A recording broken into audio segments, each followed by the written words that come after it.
Al-Iman TV, sarana penyubur keimanan.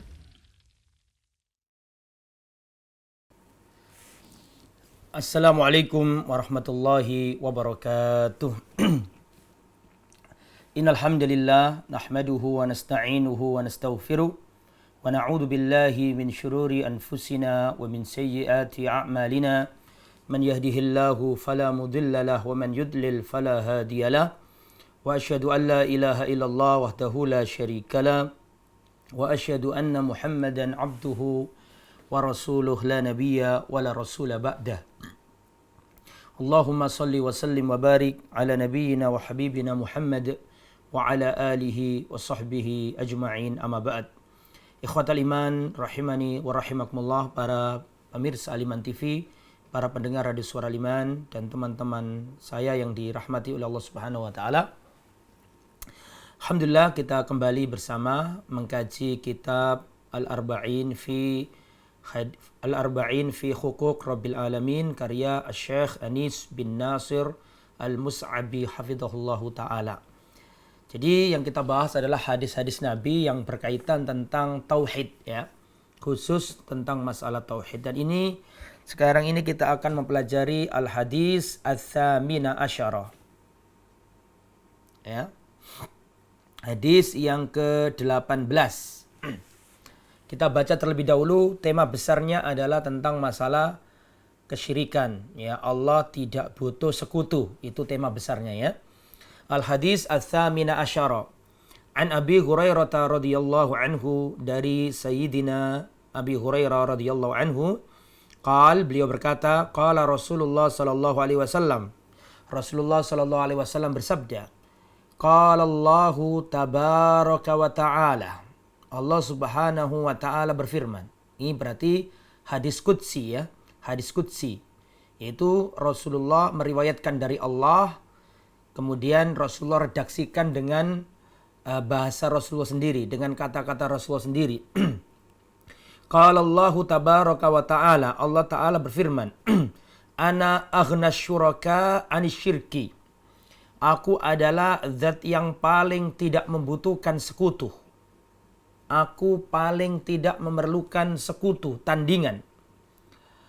Man amila amalan asyraka fihi ma'i ghairi taraktuhu wa syirkahu. Barang siapa melakukan amalan ibadah, kemudian dia menyertakan selain aku dengan aku, maksudnya dia melakukan kesyirikan dalam amalan itu. Dia ingin dipuji orang lain, dia ingin agar dilihat orang lain, ya. Dia melakukan amal ibadah, dia menyertakan selain Allah dalam ibadah itu. Maka kata Allah, taraktuhu wa syirkahu. Maka aku tinggalkan dia, yaitu pelakunya, wa syirkahu, dan aku tinggalkan pula kesyirikannya, sekutunya atau kesyirikannya. Ini hadis yang mulia. Hadis ini menunjukkan larangan keras dan peringatan keras dari syirik, baik syirik besar maupun syirik kecil, ya. Dan kita sudah sering menyampaikan ke antum semuanya tentang bahaya-bahaya syirik, ya. Jadi pelajaran yang pertama dari hadis ini, larangan keras melakukan kesyirikan, ya. Larangan keras dari berbuat syirik. Apa saja sih bahayanya syirik itu? Banyak sekali. Yang pertama, asyirku yuhbitu jami'al amal atau jami'al a'mal. Syirik ini bisa menghancurkan seluruh amal soleh yang kita lakukan. Allah Subhanahu wa ta'ala berfirman, la in asyrakta la yahbatanna amaluka. Kalau kamu melakukan kesyirikan, maka terhapuslah seluruh amalanmu, hancur amalanmu. Surat Az-Zumar ayat 65.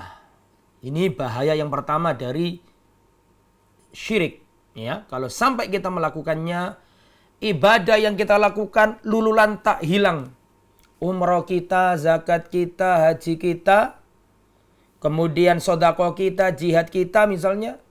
Kemudian kita melakukan kesyirikan, hancur semuanya. La in asyrakta la yahbatanna amaluka. Kalau kamu melakukan kesyirikan, hancurlah semua amalanmu. Wal'iyadu billah. Jangan sampai kita melakukan kesyirikan. Merugi ya. Di dunia capek, susah payah. Di akhirat nggak dapat apa-apa. Bahkan dapat siksa. Na'udzubillah min dzalik. Ini yang pertama. Yang kedua, ikhwatal iman yang dirahmati oleh Allah Subhanahu wa taala, bahaya dari syirik adalah Allah tidak mengampuni para pelaku kesyirikan jika dia tidak bertaubat. Allah Subhanahu wa taala berfirman, "Innallaha la yaghfiru an yushraka bihi wa yaghfiru ma duna dzalika liman yasha." Surat An-Nisa ayat 48. Sesungguhnya Allah tidak mengampuni dosa syirik dan Allah mengampuni dosa selain syirik. Saya kasih ilustrasi supaya lebih jelas dan mudah-mudahan jelas. Misalnya ada orang yang melakukan kesyirikan. Ya. Misalnya dia banyak amal solehnya sebelumnya. Dia beramal soleh, dia haji, dia umroh, dia zakat, dia sodako, dia puasa sunnah, dan seterusnya. Banyak amalannya. Terus dia ini melakukan kesyirikan. Dia ingin mendapat jabatan anggota Dewan DPR misalnya. Nyalonkan dia. Anggota calon legislatif. Ya, karena dia nggak belajar akidah, nggak belajar tauhid, dia pergi ke tempat keramat, minta ke pohon, minta ke benda keramat, minta ke gua misalnya, supaya dijadikan, ya, supaya keinginannya terwujud, yaitu menjadi anggota dewan. Dia harus ya memberi sesajen misalnya, apa itu nyembelih hewan seperti ayam atau kepala kambing misalnya. Terus ketika dia selesai dari ritualnya, dia turun dari gua itu, keluar, dia jatuh kebreset, mati di tempat itu. Mati misalnya. Berarti ini kan su'ul khotimah. Penutup kematian atau penutup hidup yang jelek. Ya, su'ul khotimah. Ditutup dengan kesyirikan. Ini gambaran pertama. Ya, oke ya. Simpan dulu ini. Sekarang gambaran yang kedua. Ada orang nih, dia ini sama dengan yang pertama, punya amal soleh. Dia sholat, dia zakat, ya dia orang Islam. Terus dia tergoda dengan syahwat. Dia minum minuman keras. Terus setelah itu dia berzina. Na'udzubillah min dzalik. Berzina, setelah berzina, keluar dari hotel, tabrakan, mobilnya remuk, dan orangnya mati di mobilnya, tewas di tempat, saking dahsyatnya kecelakaan. Ini mati nih, su'ul khotimah juga. Mati dalam keadaan memiliki kemaksiatan.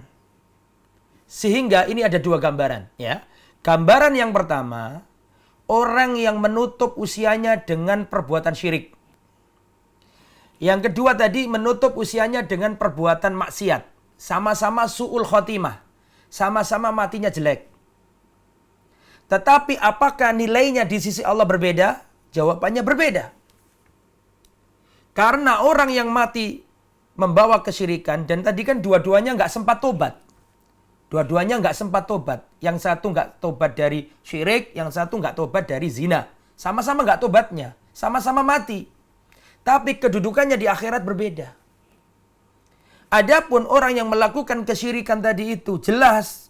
Innallaha la yaghfiru an yushraka bihi. Allah tidak mengampuni para pelaku kesyirikan.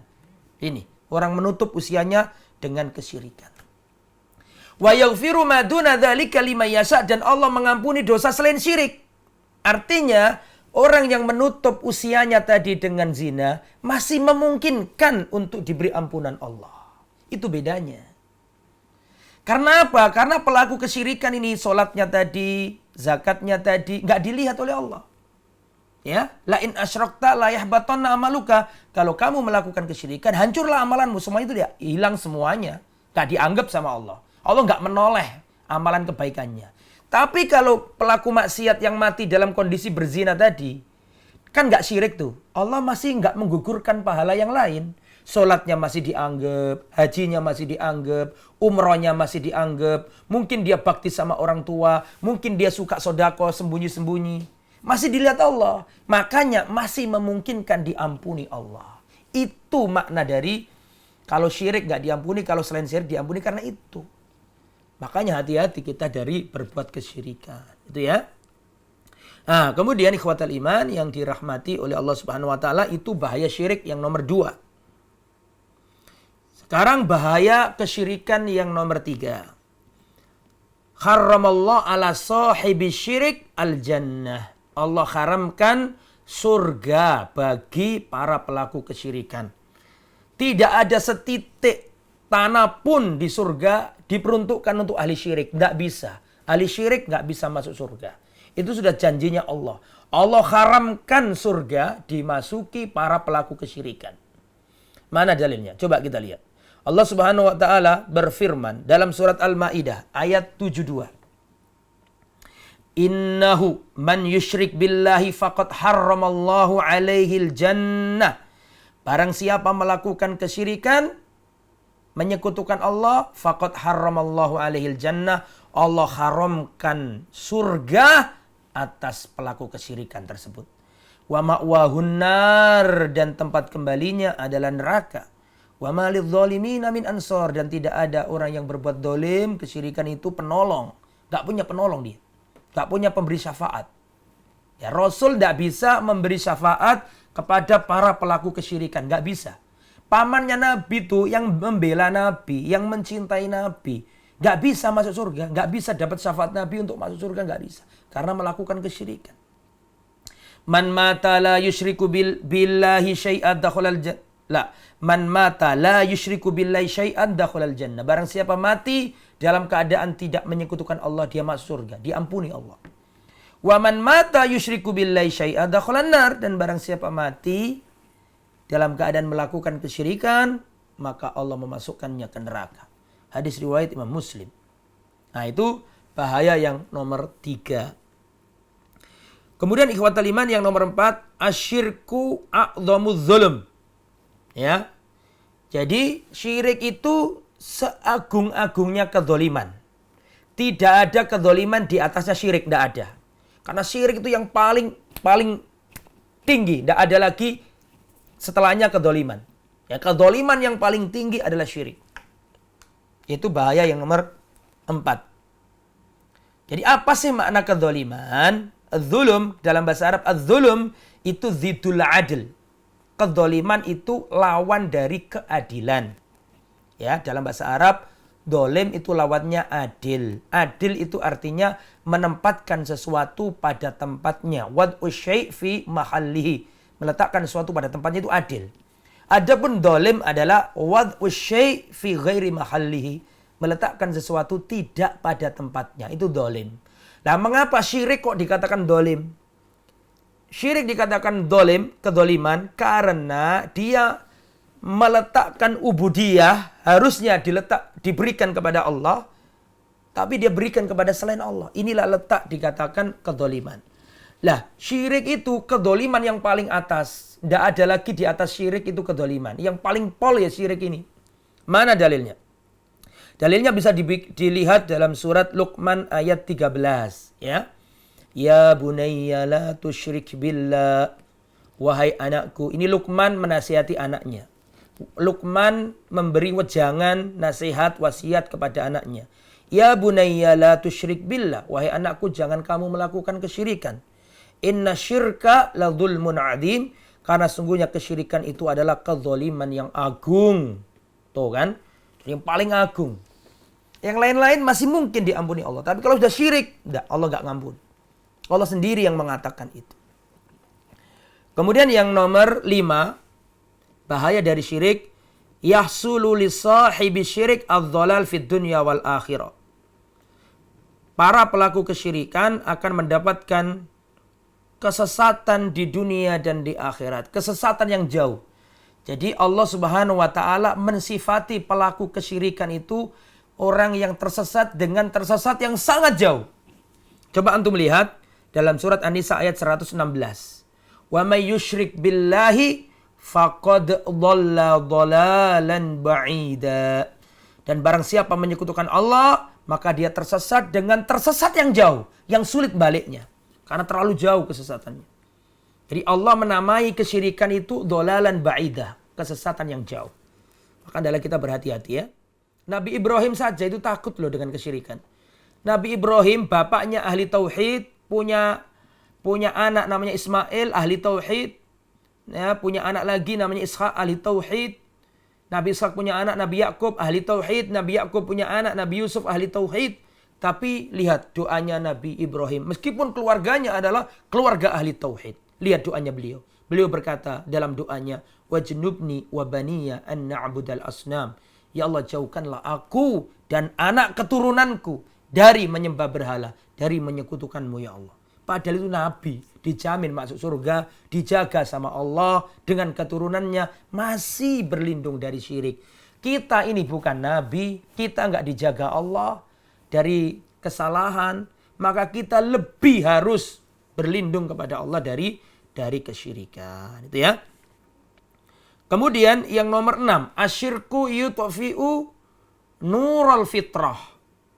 Tauhid itu bisa memadamkan cahaya fitrah manusia. Karena manusia itu pada dasarnya secara fitrah, manusia itu Allah fitrahkan untuk bertauhid. Manusia itu dilahirkan Allah dalam keadaan lurus. Ya. Inni khalaqtu ibadi khunafa, kata Allah. Aku ciptakan hambaku dalam keadaan khunafa, lurus. Tsumma ijtalathum syaitan, kemudian syaitanlah yang menyeret mereka, membengkokkan mereka. Jadi syirik itu memadamkan cahaya fitrah manusia. Karena aslinya manusia itu di atas tauhid. Alastu birabbikum, bukankah aku Tuhanmu di perut ibu kita? Qalu bala, na'am, iya. Ya, kita adalah umatmu, ada hambamu ya Allah. Itu fitrahnya dia, tapi ketika keluar dari rahim ibunya, ya, manusia ini mengubah fitrah itu. Terutama ibu bapaknya yang menyebabkan itu. Makanya Rasulullah Shallallahu Alaihi Wasallam bersabda dalam hadis riwayat Imam Bukhari Muslim, ma min mauludin illa yuladu ala fitrah. Tidaklah bayi itu dilahirkan kecuali dalam keadaan fitrah, putih, bersih, tidak ada kesalahan, lurus, bagus. Semuanya.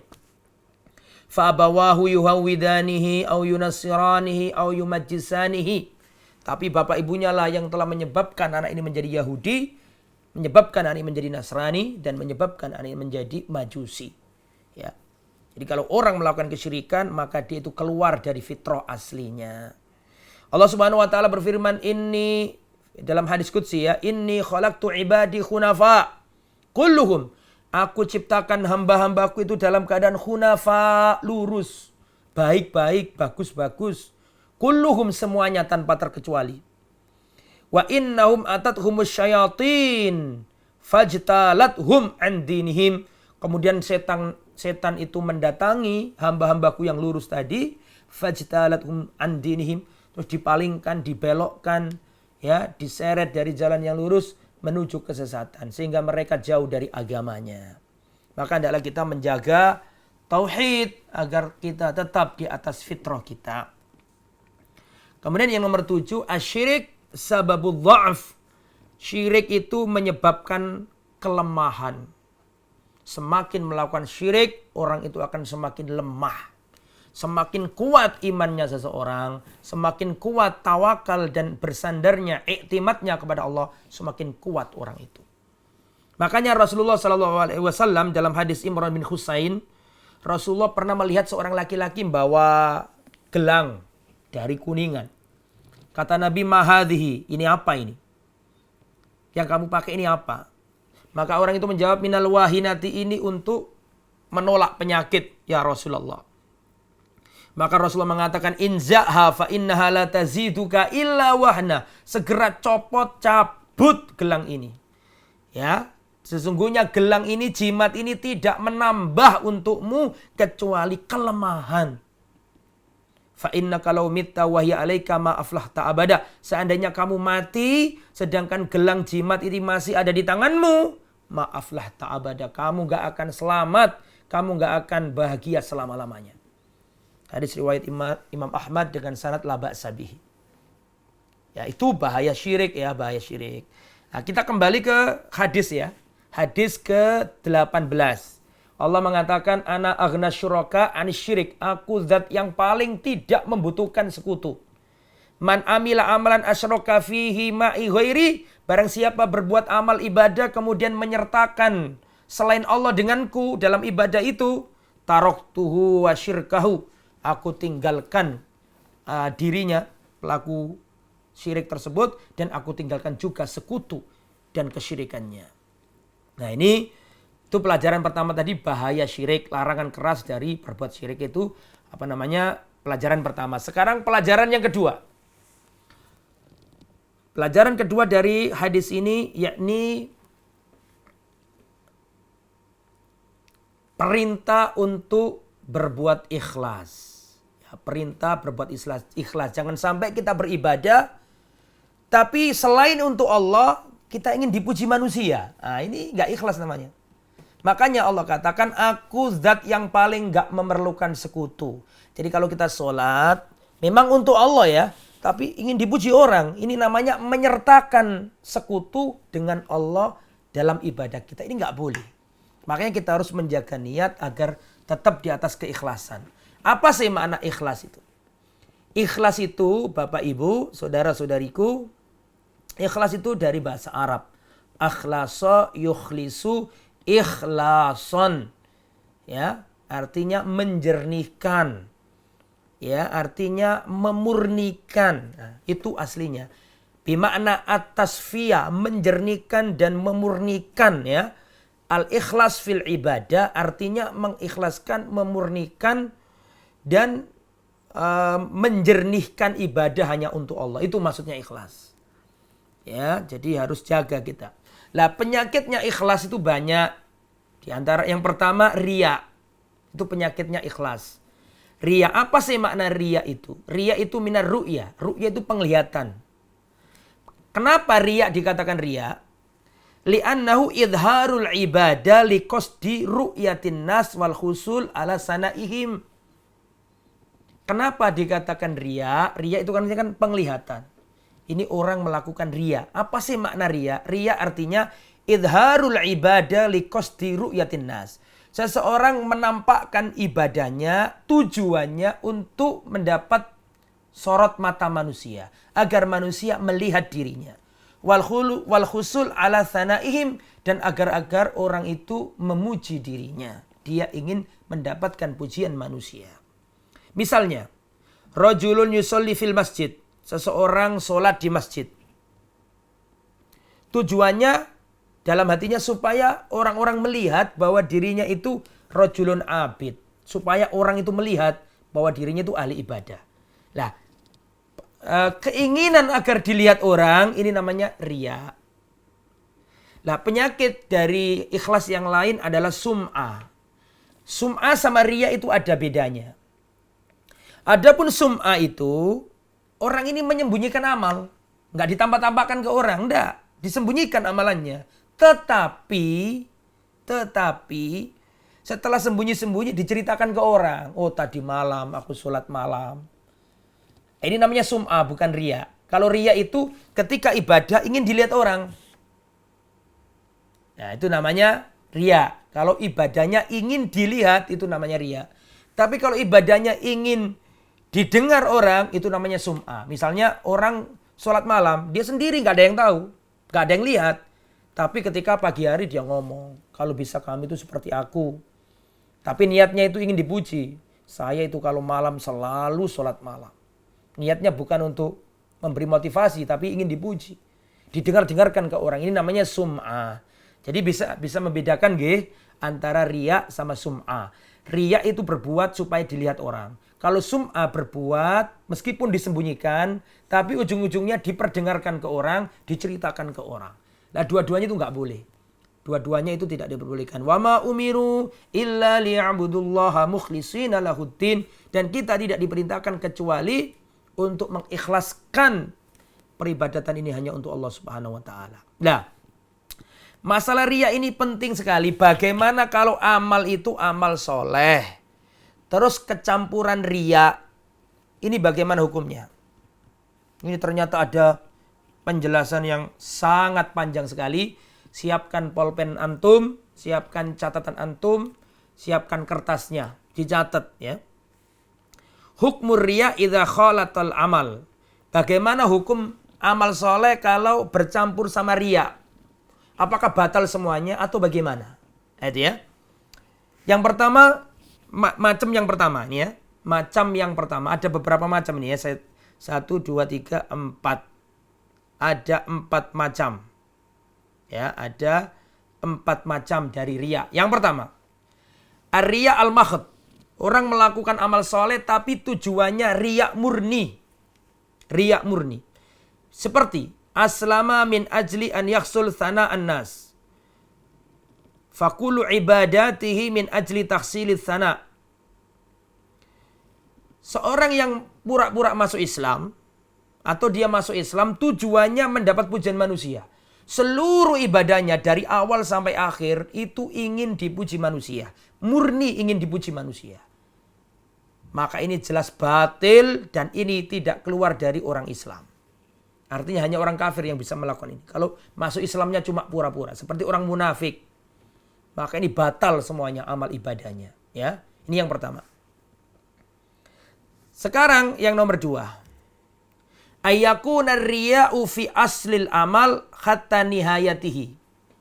Orangnya orang Islam. Ya syahadat, ya sholat.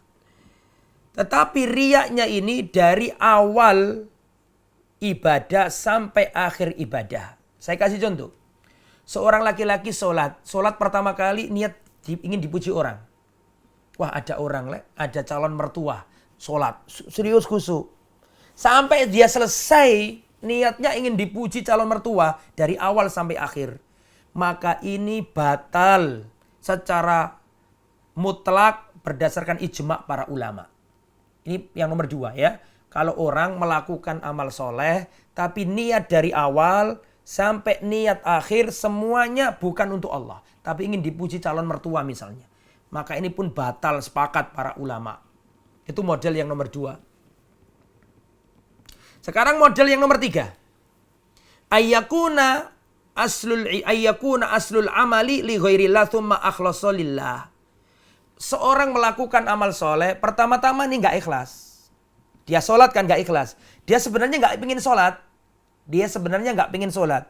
Tapi karena ada calon mertua, dia pura-pura sholat. Sholat serius, khusyuk dia. Karena ada calon mertua dia khusyuk. Di tengah-tengah perjalanan sholat, dia sadar, oh ya ini nggak boleh. Ini syirik ini. Ini riya, nggak boleh ini. Akhirnya dia serius mengalihkan niat yang aslinya riya tadi itu, terus diperuntukkan ke Allah saja. Dia ganti. Yang aslinya riya menjadi ikhlas. Bisa dipahami ya, saya ulangi. Yang nomor 3 ini orang melakukan amal soleh. Di awalnya itu karena riya. Karena ingin dipuji manusia. Tapi di tengah-tengah dia sadar. Akhirnya dia mengubah niatnya untuk Allah saja. Pertama sholat ingin dipuji manusia. Ya, tapi di tengah perjalanan dia sadar. Akhirnya dipindah niatnya hanya untuk Allah. Bagaimana ini sholatnya? Batal apa enggak? Rokaat pertama riya, rokaat kedua riya karena ada calon mertua. Terus calon mertuanya sudah pergi. Wah dia ini belum selesai rokaat ketiga. Rokaat ketiga dia mikir, sempat terbesit di pikirannya. Kenapa aku tadi ingin dipuji mertua ya? Harus ikhlas karena Allah. Terus dia ikhlas karena Allah pada rokaat ketiga. Ini batal enggak? Semua sholatnya. Batal. Karena pondasinya sudah enggak ada. Ketika takbiratul ihram kan ingin dipuji manusia. Batal. Sehingga semuanya dianggap batal. Nah itu ya. Nah sekarang. Yang nomor 4. Ayyakuna aslul amal lillah. Thumma yadkhul alaihi riya. Ini bagaimana? Seorang yang awal dia melakukan ibadah itu karena Allah. Dia sholat karena Allah. Dia zakat karena Allah. Dia ibadah karena Allah. Tapi di tengah perjalanan muncul riya. Di tengah perjalanan dia ibadah muncul riya. Ini bagaimana ini? Ya. Dalam hal ini dibagi menjadi 2. Ya, saya ulangi ya. Dalam hal ini dibagi menjadi 2. Dan 2 ini pun ada perincian lagi, panjang ini ya. Yang pertama ayyakuna awal amali murtabitoh ayyakuna awal amal murtabiton bi akhirihi. Jika amal itu awalnya berkaitan sama akhirnya. Ya. Maka seperti sholat misalnya. Saya ulangi. Ini yang nomor 4. Jika amal soleh itu pondasi awalnya karena Allah. Seorang beribadah niat amal soleh karena Allah. Tapi di tengah perjalanan dalam ibadah tersebut muncul perasaan riya, ingin dipuji orang. Nah, ini bagaimana kalau kayak gini nih? Kalau ingin dipuji orang seperti ini bagaimana? Apakah jadi rusak? Ataukah hanya sekedar berkurang nilainya? Lah ini dibedakan, ada 2. Kalau ibadah itu awalnya berkaitan sama akhirnya, seperti sholat, ayyakunal amal lillahi thumma yadkhul alaihi riya wa yadfa'uhu wa la yastamir minhu fa amalahu sahih. Contoh orang sholat, dia karena Allah Subhanahu wa taala, niat karena Allah. Dalam perjalanan sholat tadi ternyata terbesit dalam hatinya ingin dipuji orang lain. Terus dia sadar, dia perangi perasaan riya itu, dia kembali ikhlas karena Allah. Sampai selesai ikhlas dia. Ini bagaimana? Maka dalam hal ini amaluhu sahih, ibadahnya sahih, bisa diterima oleh Allah Subhanahu wa taala. Tapi kalau dari awal ya, niatnya karena Allah, ikhlas karena Allah, di tengah perjalanan muncul perasaan riya, sampai riya ini ke bawah sampai selesai sholat, maka sholatnya tidak diterima oleh Allah Subhanahu wa taala. Ya, karena ini saling berkaitan antara awal sama akhir. Nah, itu ya. Sekarang masih nomor 4 bagian nomor 2, ya, 4.2. Ayyakunal amal ghair murtabit awwaluhu bi awwalihi bi akhirih. Bagaimana kalau amalan itu yang pertama nggak ada kaitannya sama yang kedua? Bagaimana ini? Makana lillahi yukbal wa makana fihi riya la yukbal. Kalau awalnya nggak ada sangkut paut sama akhirnya, maka hal ini yang riya nggak diterima, yang tidak riya diterima. Ya, yang riya tidak diterima, yang tidak riya diterima. Saya kasih contoh bahwa nggak ada. Misalnya ada orang ingin sodakoh. Perhatikan ya, perhatikan penting ini. Karena butuh konsentrasi. Seorang ingin sodakoh. Dia mau ngasih anak yatim dengan uang 100.000. Tetapi uang 100.000 nggak ada di dompetnya kecuali 50 ribuan dua. Ya, 50 ribuan dua. Maka dia ngasih 50 ribu yang pertama ikhlas, nggak ada orang sama sekali. Ikhlas karena Allah. 50 ribu ikhlas karena Allah. Ketika ngambilkan lembaran yang kedua, dikasihkan lagi, oh dia ingin dipuji orang. Karena ini nggak ada kaitannya, maka yang pertama diterima Allah, yang kedua nggak diterima Allah. Atau contoh, ada orang membaca 3 juz. Juz pertama dia ikhlas, juz kedua ikhlas. Atau mohon maaf, juz kedua nggak ikhlas. Ingin dipuji orang pada juz yang kedua. Kemudian, ini bagaimana? Maka yang pertama diterima Allah, yang kedua nggak diterima Allah. Karena ini nggak saling berkaitan. Berbeda dengan sholat. Sholat kan rangkaian.